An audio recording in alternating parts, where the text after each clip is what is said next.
This is the Cancer Interviews podcast, and I'm your host, Bruce Morton. Our guest on this episode survived ovarian cancer, but her diagnosis was preceded by uncertainty from doctors as to what exactly was wrong. But as we said, she survived, and she went on to write a book about her experience. She is Diana Ashe of Ottawa, Ontario, Canada, and it's time to hear her story. So here she is, and Diana, welcome to Cancer Interviews. Thank you so much, Bruce. It's an absolute honor to be here today, to be able to share about my story and to have this conversation with you. So thank you so much for having me on. And we're honored to have you.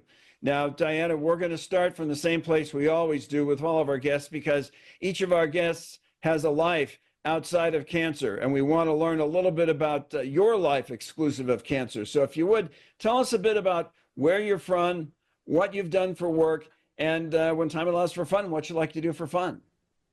Sure, Bruce. Thank you so much. So as you've mentioned, I'm from Ottawa, Ontario, Canada. I grew up, I was born and raised there. I've lived most of my life there.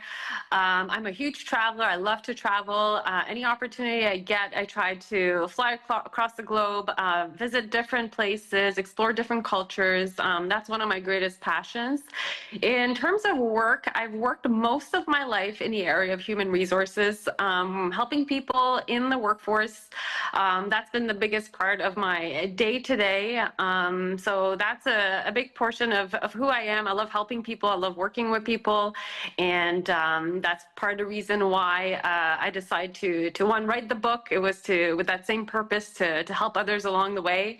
So that gives you a little brief introduction of who I am and how I got to this point. And we're going to talk about that book a little bit later. Now, with each of us who has survived cancer, we hit that juncture, that space, that point in time in which something with our health seemed abnormal and we needed to learn more about it. When did you first notice something wrong, and what was wrong? So generally speaking, I would say that I've been a healthy person most of my life. I've had certain issues that were chronic issues, but that were never severe, such as IBS, irritable bowel syndrome, which I dealt with since I was a young child. So I'd get symptoms, they'd come and go, and nothing really severe out of the blue. Being diagnosed with cancer was quite a shock for me. I wasn't expecting it. I was rather young. It was 2019 when I was diagnosed initially. I was 33 years old at the time. And as I mentioned, I didn't have any prior health concerns other than, my digestive issues. So it was shortly before my diagnosis, I was having what I thought was an outburst of my IBS. So, I was having digestive issues. I was going to the doctor. I was being followed. And I kept being told that, no, it's the same thing that I've always gone through, that it's going to pass, give it some time. But something inside me felt like it was different this time, because all the tools that I had developed, all the tricks that I had used in my past, nothing was working. And I wasn't getting any better. I just felt worse and worse, to the point that eventually I wasn't eating as much. I was tired, and I felt that, my health, there was something off, but I just couldn't pinpoint exactly what that was. So I started putting a bit more pressure to get some answers. And eventually, I was going for different types of tests, and everything was coming out clear. Until one day, I got the diagnosis that, I had ovarian cancer, and completely threw a curveball at me. Not at all what I was expecting, but in a way also relieved to know that, it wasn't all just in my head, that what I was feeling was my body trying to tell me that something is wrong and you need to pay attention to this. By the way, we're confident you'll be able to learn some tips and tools to help you through your cancer journey. But first, we'd like to invite you to please give us a like, leave a comment or review below, and share this story with your friends. Kindly click on the subscribe button below and click on the bell icon. That way you'll be notified the next time we post an interview. And we want to remind you that on Cancer Interviews, we are not a source of medical advice. If you seek medical advice, please consult a licensed healthcare professional. Now, Diana, you mentioned the diagnosis, but there was that time in which you first sought medical attention. Between that point and your diagnosis. How disconcerting was it to know that neither you nor doctors could pinpoint exactly what was wrong? It was incredibly frustrating, to be quite honest, because it felt like I kept searching for answers. I kept going to different places to get those answers, and nobody seemed to know what was wrong, or they would brush it off as it was something unserious. You're young, you're healthy, you're active. And I felt that they didn't do their due diligence to actually look into the matter further, or that my symptoms were not taken seriously. And I think that was the biggest frustration on my part. Was I just need somebody to look into this and really tell me based on, facts, what is happening with my body, because I can tell you that something is not right. So I went to my general practitioner. I went at the time and I got a colonoscopy just because, again, they thought it was digestive issues. They put me on antibiotics without actually really even checking if there was an infection. It was all based on assumptions. So as I was trying to seek answers, I was also taking treatments that were actually weakening my immune system for something that was completely not even the source of the problem. And I think that was the biggest source of frustration, is that, nobody could give me these answers until I myself had to really push and demand those answers, to the point that I felt like I was told that I was becoming a burden on the medical system because I was at the doctor's office so frequently. But I told them, I'm going to keep coming back until I get the answers that I'm seeking. I'm not going to just go for 2 days and then pretend like none of this has happened or that things are getting better, because they're not. And it was ultimately when I had an ultrasound. I pushed for an ultrasound. I went, and it was a technician. While she was doing the ultrasound, her demeanor changed, and I just felt like, we were having a conversation. It went silent, and then she asked me, "Is your doctor aware that there's a lump here?" And as soon as she said that, for me, that was a confirmation that she saw something, that it wasn't just all in my head, that I wasn't just, creating this out of fear. She saw something, and that was my green flag to say, okay, there is something there. Now I really have to push to figure out what that is. And even at that point, I still wasn't, cancer hadn't crossed my mind, but I knew that I needed to know what that was. Different types of cancer, Diana, have different sort of diagnoses, and different types of cancer present those diagnosed with a varying number of treatment options. I'm a survivor of prostate cancer, and with prostate cancer, there's a full range of approaches to a diagnosis. Other types of cancer, it's very much cut and dried. Where did your diagnosis fall? Was there just one thing you could do, or did you have options? In terms of being diagnosed, ovarian cancer is one of the most difficult cancers in terms of women cancers to be diagnosed, okay? And a lot of times part of the issue is that it gets diagnosed when it's too late, and that's where it becomes a lot harder to treat. I was lucky enough that I was diagnosed early on before it had spread, but it was the ultrasound that ultimately showed that there was a mass, and the mass was quite large at the time. By the time they removed it, it was 10 by 11 by almost 16 centimeters. It was the size of a mini football by the time they removed it from my abdomen. So, in an ultrasound, you can see that. And in order to determine whether it was cancerous or not, they did blood work. In my case. Now, for ovarian cancer, typically the blood work that they would do is a CA-125. And they did that for me, but it was normal. What they didn't check until later, it was a different type of blood work, which was for the AFP, alpha fetoprotein. And that's where they noticed that my markers were skyrocketed. And that's when the night that I was diagnosed, they said, we can't tell. They never come out and really tell you have cancer right on the spot. It was, we know there's a tumor. We know that it's not benign. And we know that your tumor markers are extremely elevated, and we have to run more tests. So that was the moment that I knew that there was something serious. I was more in a state of shock at the time, because like I said, it's not what I was expecting. There's no family history with regards to breast cancer, ovarian cancer in my family. So it's not what I thought. I thought maybe, okay, there's a cyst, but now you're telling me it's non-benign. So what does that mean? And when you're not, I came into the cancer world and it was so unknown to me. I didn't really know anybody in my close circle that I had witnessed going through cancer. For me, I thought that chemotherapy was one drug that you give for all types of cancers, which we know that's so far beyond that. There's like so many different types of chemotherapy just for ovarian cancer and different types of ovarian cancer. And that just it blew my mind, because I was like, I'm really in the dark here, because there's so much that I just do not know. So yeah, in terms of the diagnosis and how it came about, I think I was really lucky just because of the self-advocacy part that I did push for. And once it got flagged as, hey, there's something here, then the system picked me up and everything was happening incredibly rapidly. They sent me for so many other tests at that point because the markers were incredibly elevated, and they were worried that it had spread throughout my entire body. So I had to go for a scan of my abdomen. I had to go for a brain scan. Within 24 hours, I was getting everything done. So once it's on the radar, then things happen, and it's good. You want things to really progress at a rapid rate, because again, cancer can spread really quickly, and the type that I had was the mass was growing every single day. So I was lucky in that sense that once they did catch it, then the action really followed through with that. Now, the procedure you underwent, and I hope I'm pronouncing this right, was an oophorectomy. Is that the correct pronunciation?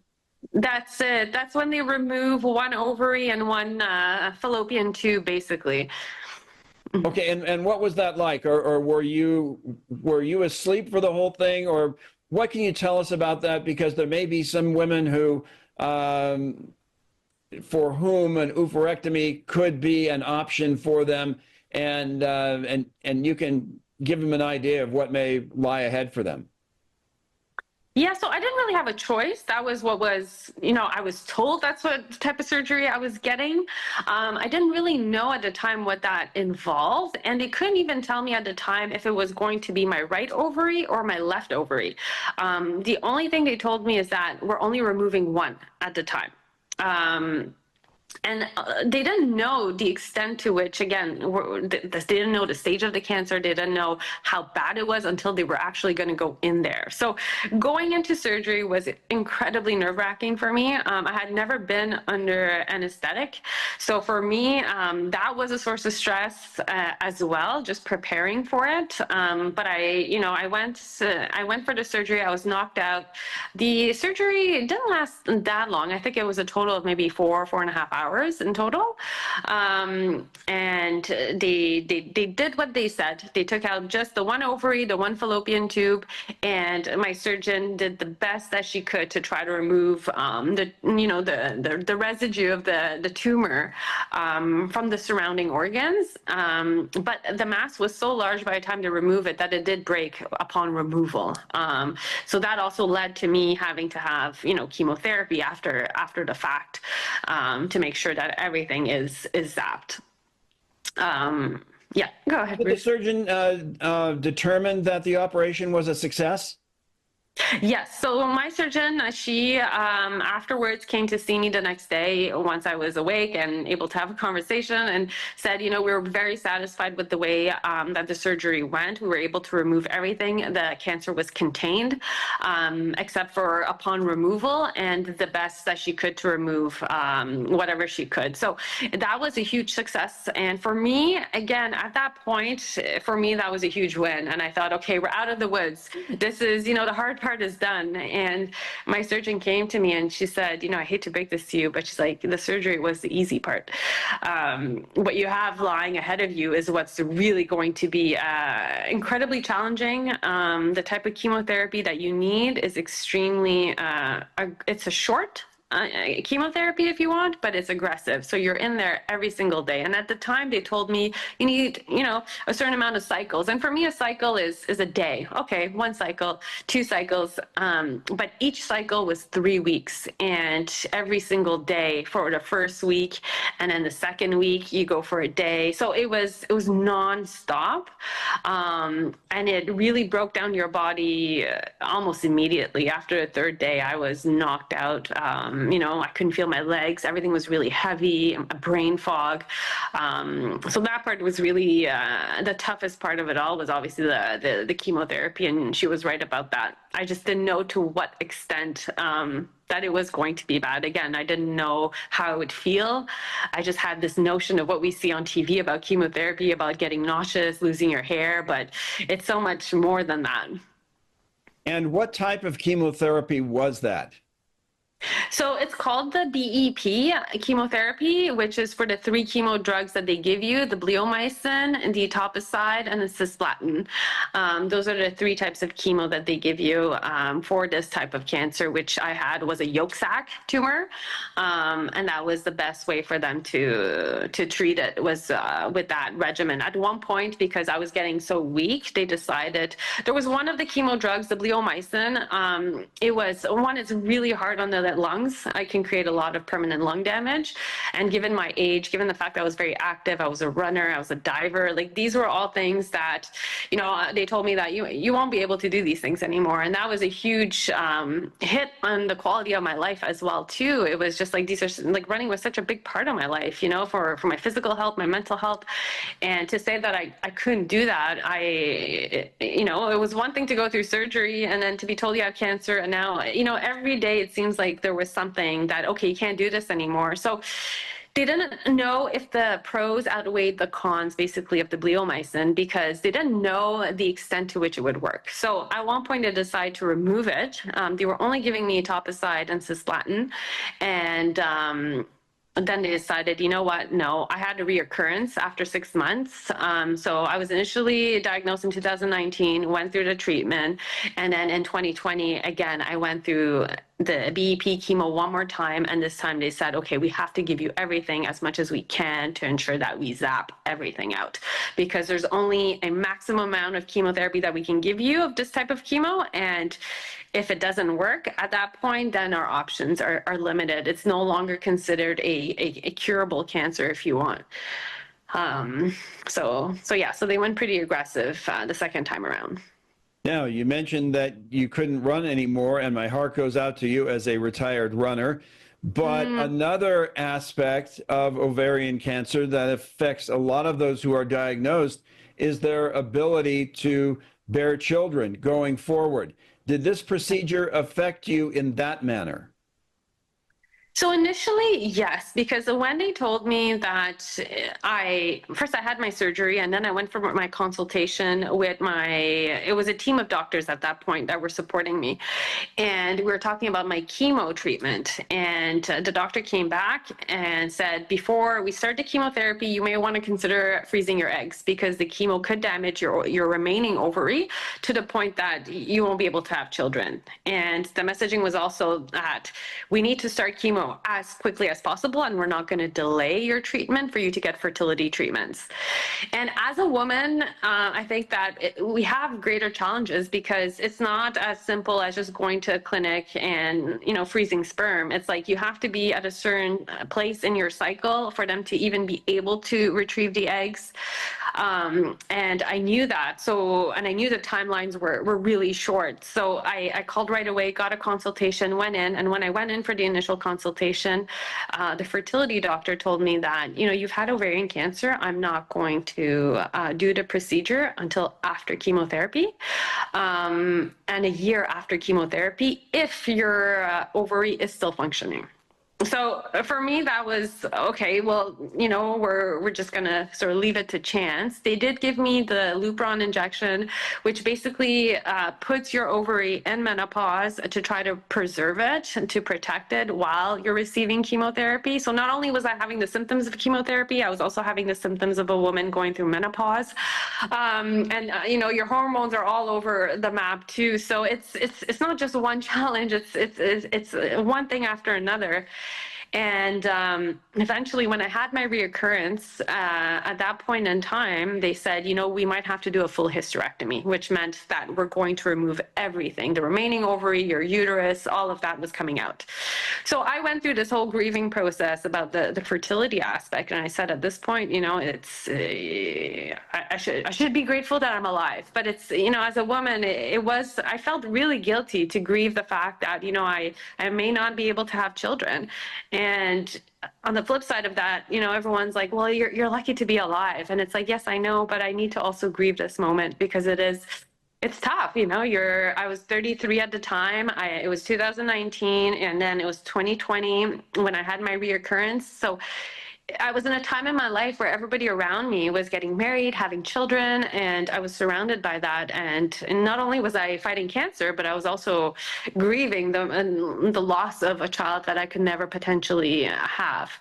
Now, luckily for me, what happened is that, once I went through the chemotherapy and I did take the Lupron, which was, the goal was to preserve that ovary, within a year after, my ovaries started working again. And I went back to the fertility clinic and, they said, we're going to try to do the procedure to extract your eggs. And we don't know until the moment of how many eggs we can get, and we don't know the quality of the eggs. But luckily enough, I was able to go through that process. I was able to freeze some eggs. And so that gave me that peace of mind after that, okay, those eggs are there.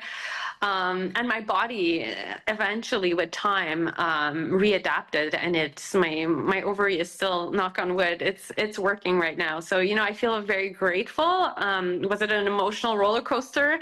Absolutely. And I know that that's not the reality for a lot of women, but this was my journey with the fertility aspect of it.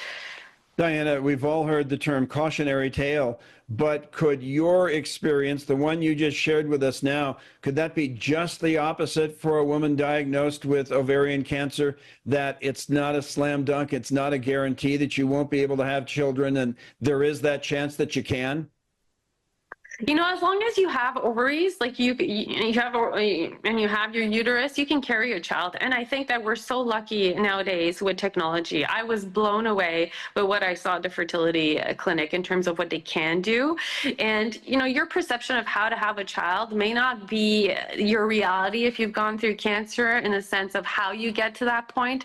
But there's so many ways that you can have a child nowadays, and I think that's beautiful. And it's, we've come such a long way for that.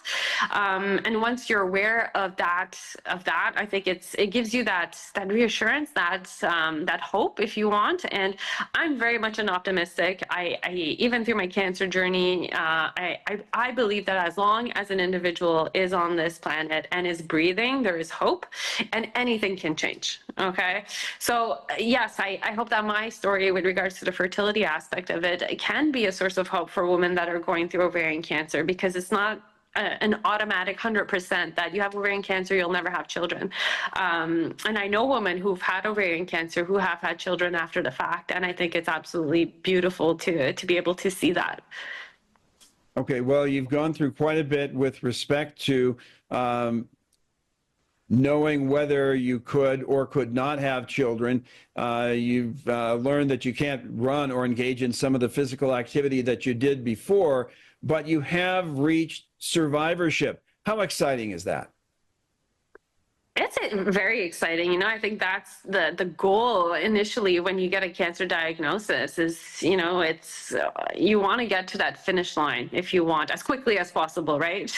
I think that what I didn't know about survivorship is that there's it's very hard in its own way as well, because as soon as you get a cancer diagnosis, you get thrown into this community of individuals, phenomenal, like resilient human beings, and you connect with them on such a deep level, and you end up losing a lot of people along the way too. That's the grim side of cancer, right? But when you make it on the other side to survivorship, there's also survivor's guilt that often comes along with it, and that was a hard lesson for me at the beginning, to really address that portion of it, and to be able to build a life after cancer. Because there's this notion that, okay, you've gone through cancer and now you're healed, you can go back to your normal life. But the reality is that you've gone through such a massive transformation internally, physically, that you will no longer be the person you were pre-cancer. Like, I do not even consider myself that person. It's just I had to recreate myself into this version. And there's a lot of lessons that came through that, and how to rebuild that life after going through that kind of hardship, after losing a lot of loved ones that have gone through a similar journey, and how to remember them, and sort of be that spoken torch, and to help others along the way to raise that awareness, has been really fulfilling and empowering. But it's also been it's been nice to have that community of other survivors to lean on, who truly understand the journey of what it's like to go through cancer and come out on the other end. Our guest is Diana Ashe from Canada's national capital, Ottawa, Ontario. And we're going to close now by touching on this subject, Diana. You have decided to go ahead, and you've felt so strongly, and there's so much you want to share, that you decided to write a book about your experience. You've told us a little bit about why you wrote the book, but if you would, tell us a bit more. What is its name? And if you had to pinpoint one message that it seeks to impart, what would that be? So the book is called Take Back Your Power, and the subtitle is A Guide for Young Women with Cancer. And the reason that I made it so specific is because it was a very incredibly lonely journey for me, even though I was surrounded by so many people. Just what I was living on a day to day, I wanted other young women that are facing these challenges with chemotherapy, with fertility, to make it specific to them, and to have a resource that's available and tangible. But I've had many people, cancer survivors, men who have read it, that have gained value from this book. Cancer can be a very dark chapter. I think the book, I wrote it in a way that's positive and has some humor in it, because that's my whole message in that, is that even in your darkest days, if you seek the light is there. And it's all about resilience, and it's all about the choices that we make. And we can't choose our external environment. We can't choose what happens to us, but we can choose how we react to that. And that's how you take back your power. And it's a book that is filled with tools in it, so that the reader can actually go and assess their own situation. And really, there's questions in there for the reader to think about, what is it that they want to change about, what they're currently living through, and to make them feel less alone, to feel like they're supported, that they have someone that has gone through it, that can also share some of the lessons that I learned, that could potentially help them along the way. And if somebody wanted to purchase that book, how could they go about that? So the easiest way is to purchase on Amazon. It's available globally. It's available in paperback. It's available on Kindle Unlimited for free, actually. So, if anybody's looking for the ebook, it is on there. For those that are in Canada, it is in the bookstores in Indigo. But Amazon would be the best way to get a hold of it. And yeah, that's for now. That's where it's at. And I'm looking to potentially expand, potentially have it translated, but we're not quite there yet. So it's not available in French just yet? Not yet. No, I've had some requests, but it's not translated yet. It is only in English. I just released it in September. I spent most of last year writing it. So it's been quite a busy year, and I think this year I'm going to really sort of look into, if we want if the demand is there to have it in French, I would translate it. Mm-hmm. And the name of your book one more time. Take Back Your Power, A Guide for Young Women with Cancer. Okay, excellent. Diana Ash, thank you very much for sharing a compelling story and an inspiring story, one that should be of inspiration to any woman diagnosed with ovarian cancer, or really when you talk about the take back the power, that it expands to all manner of cancer. So Diana, thank you very much for sharing your story with us. Thanks so much for being with us on Cancer Interviews. Thank you so much, Bruce, and thank you everyone for watching. I really appreciate being here today. And that will wrap up this episode of the Cancer Interviews podcast. We want to remind you, as we always do when we conclude, that if you are on a cancer journey, you are not alone. There are people out there just like Diana Ash who have inspiration and information that can ease that cancer journey. So until next time, we'll see you on down the road.